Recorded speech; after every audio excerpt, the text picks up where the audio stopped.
Hello everybody. In today's tutorial, we're going to build an AI assistant in Flowise with a long-term memory. Let's get into it. I have my Flowise deployed on render because it's very easy to do and it's also can be used in free version. So all we're going to do, we deploy Zep as a long-term memory to our render web service. I'm going to put all the links in the description below. So once you're in this link that docs.getzep.com, you click on deploy to render and it will bring you to your render dashboard. Once you're in there, give it a name, leave the branch as main, and then you need to provide your OpenAI API key, which you need to grab it from your account. I have already mine, so this is my API key, and then you click apply. So this will take a few minutes. We just need to wait until it deploys. Once deployed, you want to go back to dashboard, and this is a web service, right? So this is the one we're going to use, and this is the URL we'll be providing in Flowise UI, which will be in a second. And before doing that, if you go back to the instruction page on Zep, so you'll see, you see wait for the deploy to complete. This will take a few minutes, and then we need to configure authentication. And it's in bold says do not skip this step. So we need to configure authentication. If you go to this URL, then you will see that you need to go and download a file named Zep CLI, or however you want to read it. It's a page like this. You are going to scroll down and you're going to download the version appropriate for your local computer. Mine is a Windows, so I have downloaded this one. So you downloaded whatever suits your system. Then you want to go to the folder containing unzipped of the file you just downloaded, and then if on Windows you want to run command, and if we go back to the page, it says on Windows, we just copy this, go back to the file. Oops, we need to run it one more time. Run the command and just Control V. Okay, this will give us a secret. We need to copy and paste the secret somewhere safe, and then you hit enter, and then it will give you JWT token, which is basically your API key. So you're going to copy and paste that one somewhere safe, because we're going to need it just in a second, and then press enter, and then you are done. What we would need to do is we will have to go back to our render. You want to go to environment, and we need to add environment variable. So one environment variable would be this one, zep underscore auth underscore required, and the value goes as true. We need another one, which is going to be zep underscore auth underscore secret, and as a value is the secret we just copied, right? So you want to go back, paste it as a value, click save changes, scroll up, manual deploy, deploy latest reference, and then wait until the deploy is done. We are live. So if I go back to our dashboard, you can see all of the servers are live, Flowise, and let's add a flow. So we are in. Let's build the skeleton, right? So every chat flow in Flowise should start with either an agent or a chain, right? So you have different type of chains. I'm going to put the links to Flowise doc in the description as well. That's a really useful, valuable source that you can learn a lot. But you have as a rule of thumb, you have to start chat flows with either a chain agent or a chat or a chain. Agents are you can say advanced chat models which can decide what action to take. And the cool thing about them is also they can use tools, so you can integrate it with your CRM. You can do essentially everything because you can connect it to, there are a lot of data loaders and lots of tools within Flowise. You can see API, Brave Search, Calculator, a chain tool which we're going to use in this example, custom tool. So you can essentially ping this chatbot to any tool on the internet.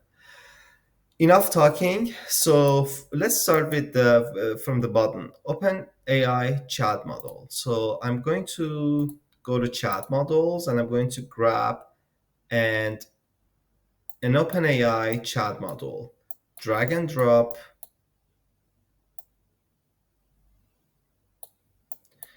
Create a credential. I already have mine, so if you don't have it, it's very easy to do. And for the temperature, I'm going to lower it a little bit down for more deterministic answers. And let's leave the model name as it is. And let's get to memory, the thing we just went through these steps and build the Zep memory. So I'm just going to type Zep and summarizes the conversation and stores the Zep memory in Zep server, which we have in our render. So I'm going to log into my render one more time in the meantime. And for the memory, we want to obviously connect it to memory. For credentials, let's build the credentials. So create new, let's call it Zep, and API key, the one that we generated. Copy the API key and paste it right there.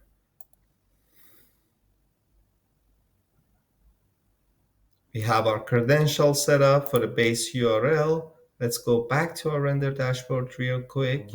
From Zep web service. So you just want to copy your URL, go back to Flowise and paste it as a base URL. Leave the auto summary as on, and there we have our memory. And for allow tools, in this example, as I said, I'm going to give a few PDF files to this agent to use as knowledge base. What I'm going to do here is I'm going to go to tools and I'm going to get chain tool, use a chain as allow tool for agents. This allows you to basically connect your agent and to other functionalities and build more complicated chat flows in Flowise. And so think about it. It can be a new chat flow which can start this time with only a chain. So I'm going to go to chains and I'm going to grab Rival Q&A chain. This will give us the ability to add documents to our chatbot. So I'm going to connect the base chain, and for a language model, let's go to LLM section. I'm going to grab an OpenAI language model, drag and drop, add your credentials, temperature a little bit lower. You want to leave cache as empty. And for vector store retriever, let's just use a simple example. So for vector store, I'm just going to grab an in-memory vector store, but obviously you have all these other options. Chroma, like there are a lot of them, Pinecone, Postgres, like all of these options you can use as well as Zep to basically store your data as vectors so the LLMs can use it easier. So for the vector database in this example, because I don't have any Pinecone or anything and it's just a demo, I'm going to use in-memory vector store. And for the document, I'm going to give it a PDF file, multiple PDF files. We need a text splitter if you are giving a document loader which is maybe a plain text or a text file or a PDF file or even a URL, you need to give it a text splitter. A text splitter for text type of formats would be markdown text splitter, and it will break the text essentially into chunks. And chunk size basically means max chunk length. You add max chunk length, that is basically the max length you want to each chunk to be, because they break down the sentences into smaller chunks.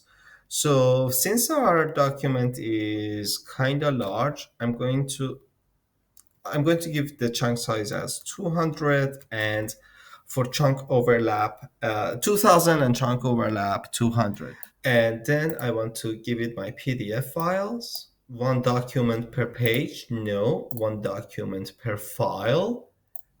For embeddings, we just can simply drag and drop embedding, which we already have the credentials, and it works just perfectly.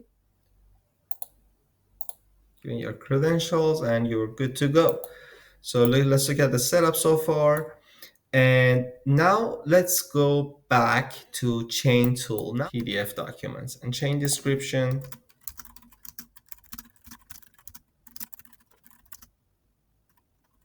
Knows when to use the chain. Use this chain when you need the information from ebooks or it however you want. And last thing we would need to do with testing it is giving some prompts. So if you click on additional parameters in OpenAI function agent, you can give it a comprehensive prompt and it will behave just like that. So I'm going to give it something like this, because the PDF books are about men issues when it comes to relationships and dating. So we want this AI assistant to be a highly skilled and experienced dating and relationship coach for men. Your expertise lies in guiding men through various aspects of dating and relationships. You have an engaging conversational style, and you are adept to asking insightful and thought-provoking questions to help your client better understand their situations. As a conversational AI, you will chat with the users, provide them with advice and guidance based on your extensive knowledge and experience. Your approach is to ask effective and smart questions that promote self-reflection and growth. You also have the ability to utilize the chain tool to read and extract information from PDF books, further enhancing your knowledge base and allowing you to provide the most accurate and helpful advice possible. Save. Let's save this beauty. Once saved, now I think we can go ahead and see if it works.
That's pretty cool.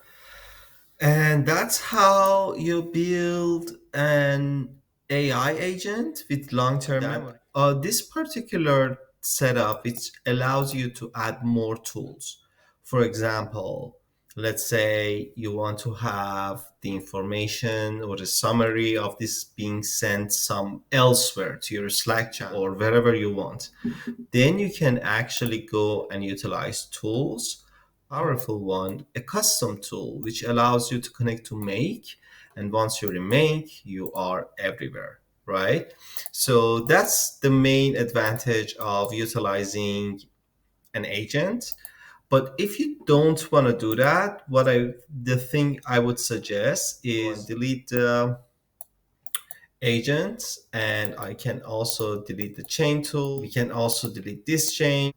Uh, we want the conversational retrieval Q&A chain, document Q&A built on, because this allow you to give it a prompt.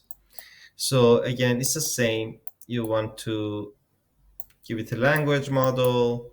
You want to give it a vector store retriever, and optionally you can give it a memory, which we have Zep memory already set up. So you see the whole setup is the same, but instead of using an AI function agent, we are using a conversational retrieval chain. And for the prompt, we're just going to click additional parameters. I'm going to give it the same prompt and chain option. We have three options. So map reduce document change is over the larger document, and refine documents chain, and self documents chain for a small number. So ours is small number of documents. So we just want to click that one and hit save. Once saved, let's give it another test, but I'm going to clear the memory. So it's going to be a fresh user. Let's see.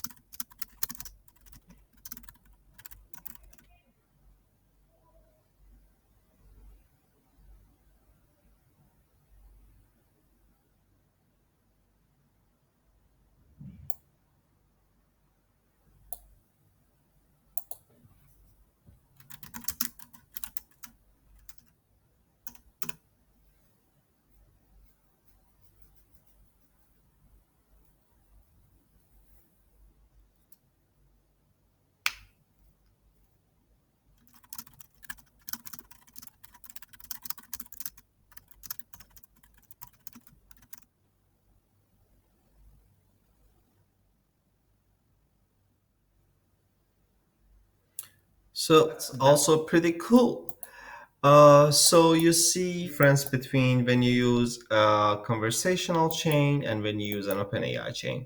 And again, you can go ahead and experiment with all these different chains.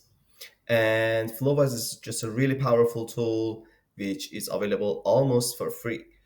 So that's it, guys. Let me know if you did enjoy the content, and let me know what you think in the comments. Like, subscribe, and see you in the next time.